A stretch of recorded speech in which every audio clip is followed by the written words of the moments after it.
एक समय की बात है, जंगल के मध्य में एक ऊंचे पेड़ के ऊपर बने एक आरामदायक घोंसले में रोजी और मैक्स नाम के दो छोटे प्रेमी पक्षी रहते थे। रोजी एक मधुर गुलाबी पक्षी थी जिसकी चहचहाहट मधुर थी, जबकि मैक्स एक आकर्षक नीला पक्षी था जिसकी आंखों में चमक थी। जिस क्षण वे मिले, उसी क्षण से रोजी और मैक्स को पता चल गया कि उनका साथ साथ होना ही तय था। उन्होंने अपने दिन शाखाओं के बीच लहराते, कहानियां साझा करते और एक दूसरे के लिए मधुर गीत गाते हुए बिताए। उनका प्यार हर गुजरते दिन के साथ मजबूत होता गया और जल्द ही वे अविभाज्य हो गए।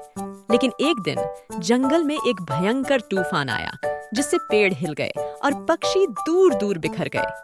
रोजी और मैक्स अलग हो गए थे और अपने सर्वोत्तम प्रयासों के बावजूद वे अराजकता के बीच एक दूसरे को नहीं पा सके। टूटे हुए और अकेले, रोजी और मैक्स ने उम्मीद छोड़ने से इनकार कर दिया। उन्होंने अथक खोज की, हवा में एक दूसरे का नाम पुकारते हुए एक संकेत की आशा में कि वे अभी भी आत्मा में एक साथ थे।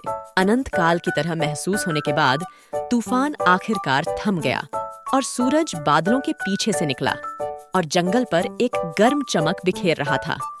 और वहां एक शाखा पर रोजी और मैक्स बैठे थे। एक दूसरे को देखकर उनकी आंखों में खुशी के आंसू भर आए। उनका प्यार तूफान को पहले से भी ज्यादा मजबूती से सहन कर चुका था। हर्षित चहचहाहट के साथ वे एक दूसरे के पंखों में उड़ गए, यह जानते हुए कि चाहे उनके रास्ते में कितनी भी चुनौतियां आएं, वे हमेशा एक साथ रहेंगे।